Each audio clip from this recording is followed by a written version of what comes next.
about elbows and clubs. Here's the clubs, elbows, and basically I'm going to talk about this in relation to all of these clubs. That means Indian clubs, Persian clubs, Joris and the Gada Mace. So this is about the correct technique for the inward back circle. What do I mean by the inward back circle? The inward back circle, regardless of which club it is a movement that starts roughly from about here, goes round to the back and comes round to the front again. Inward means that it crosses the centre line of the body first. Here's the centre line, so it goes there first to there, as opposed to outward, which is the other way around. This video is an answer to a lot of email questions that I've had about basically elbow pain and what's been causing it, especially using heavier clubs, but it relates to Indian clubs also, so I thought I'd just talk about all of them. So the correct technique for the inward back circle. Now the reasons for elbow pain are caused by the fear of dropping the club, so you don't want to drop it behind you. And it's a natural reaction, whether it's with a smaller club or a bigger club, to really grip the club hard. Now the correct grip for the club at the front is like this, it's a hammer grip. And if you hold the club with a hammer grip when it goes behind your head, it doesn't want to do a complete circle. This is immobile, you're actually immobilizing your wrist. So what we have to do is we have to change the grip when the club is at the back. So when the club goes through here, you can see that as I'm dropping the club down, I'm actually changing it into the saber grip. Now the saber grip basically, to show you here, is this as opposed to the hammer, which is that. So saber, hammer. Saber at the back, hammer at the front.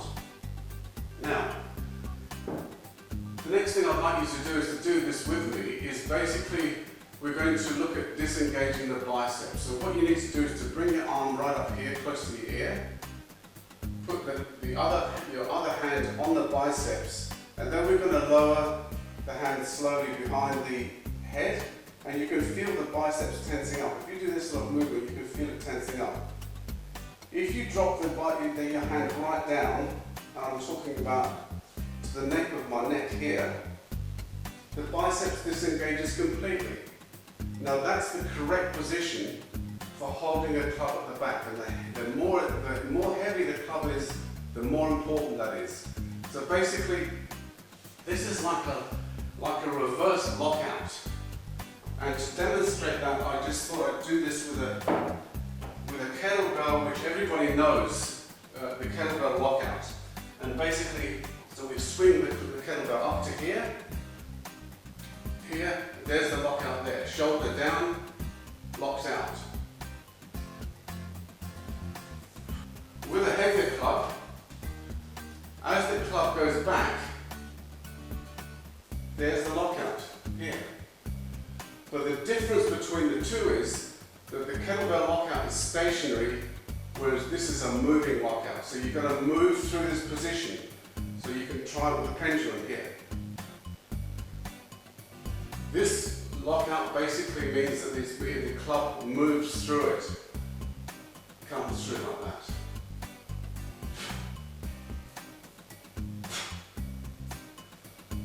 Every time the club moves, it's got to go down to that lower point, into the lockout position, and then straight back out of it.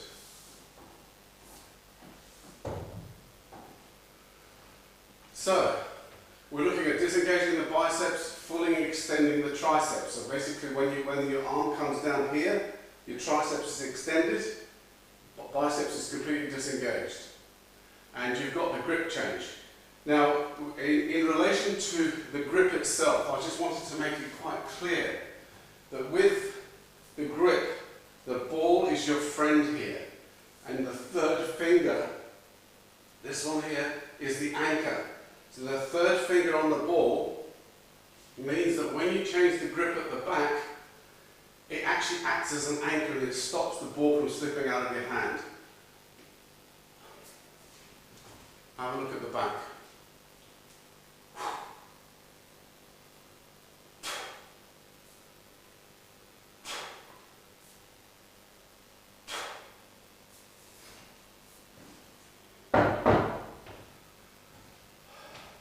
Now the shoulders also move with this. You probably noticed that my shoulder goes backwards and forwards.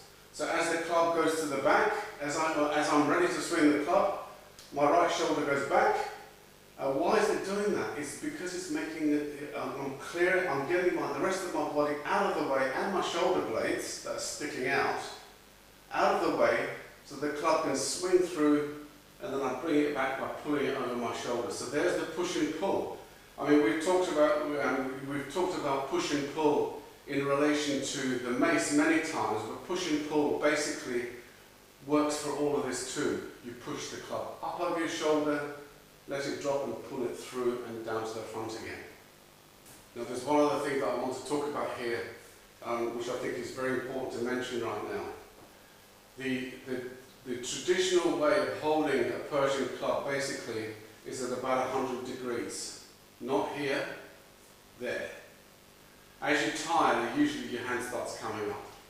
I will say that. But now from here, as you drop the club behind you and swing it through, you come forward to the front here. Now that does something else also. Basically what that means is because you're overextending your back as the club drops to the back. And then you're kind of counterbalancing it and repositioning it back into a straight position by bringing the club down. If you don't, so you can see it from here. If I do it from here, bring the club down, my back's nice and straight.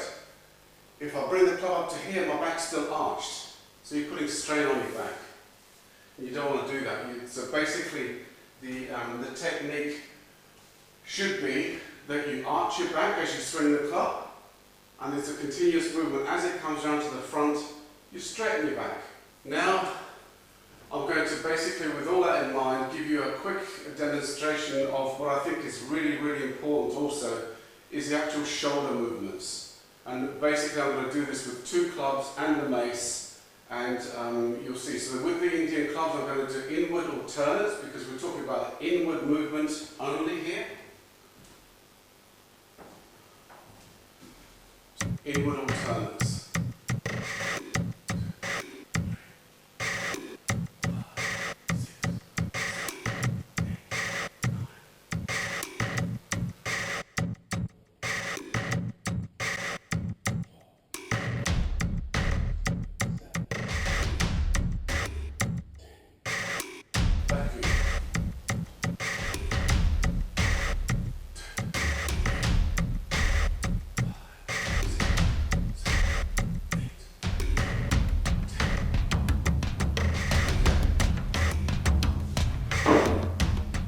Now, the difference between the inward alternates is that I can straighten my arm out. With the Persian clubs, that doesn't happen. So, here, movements 1, movement 2. Why am I stepping? I'm stepping to help the club move through. So you're letting the club actually move your body through.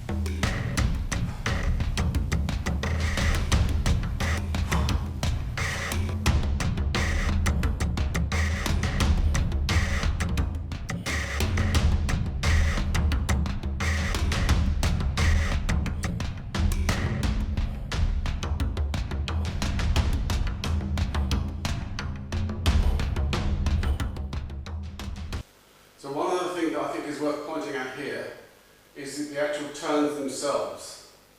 So as the club comes through, it's basically a quarter turn or a 45-degree turn from the forward position. Here, another 45 degrees to the other side.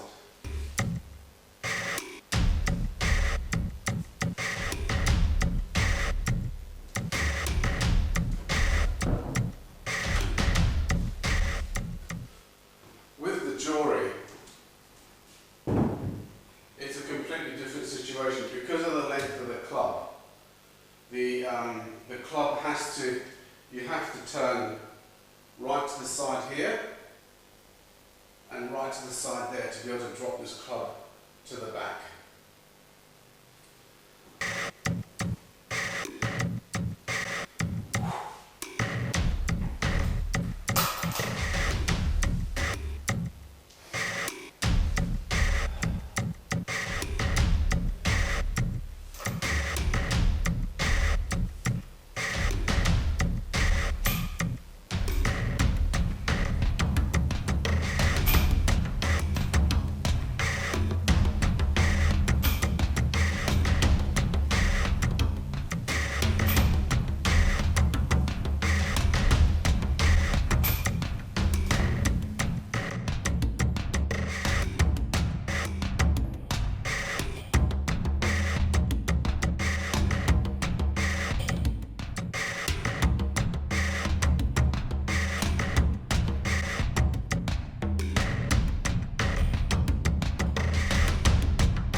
And finally, the mace.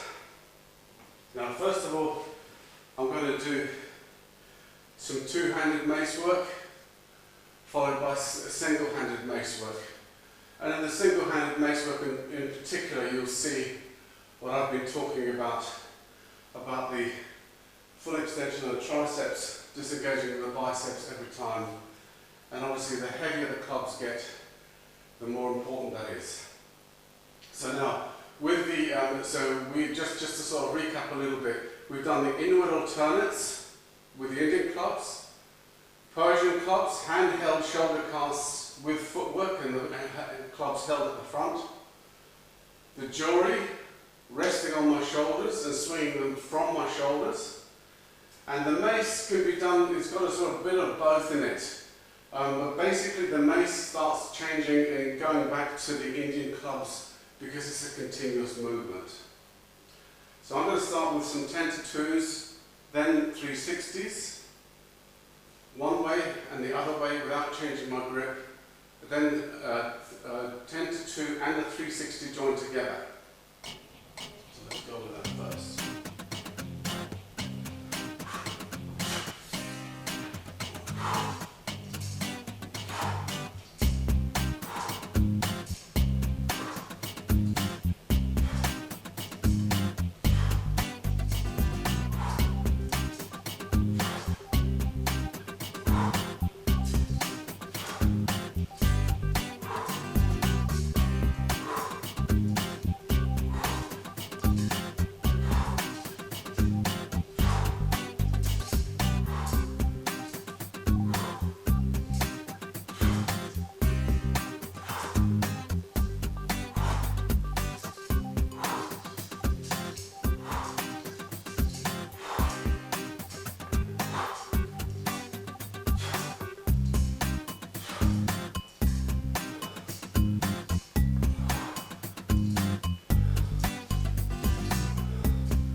that's mace two-handed. Now, you'll notice that I had my right hand at the bottom here, and the left was here.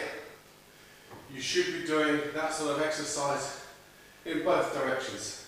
So you should be starting then with your left hand towards the base of the mace and the right hand up here. To emphasize that, now I'm going to start with the mace and give you the back view of it with my left hand at the bottom.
So that's a bit of mace two-handed work. Right hand at the bottom, left hand at the bottom. Now we're going to do the same, but we'll do it single-handed.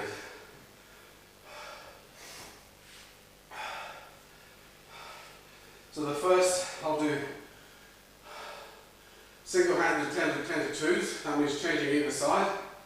And then after that I'll do a double turn. So a double turn basically means that there's a head cast where the mace handle goes over the head, and then a shoulder cast where it spins a circle here.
The next, I'll do a back view with my left hand at the bottom, same exercises.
So basically, just to quickly review,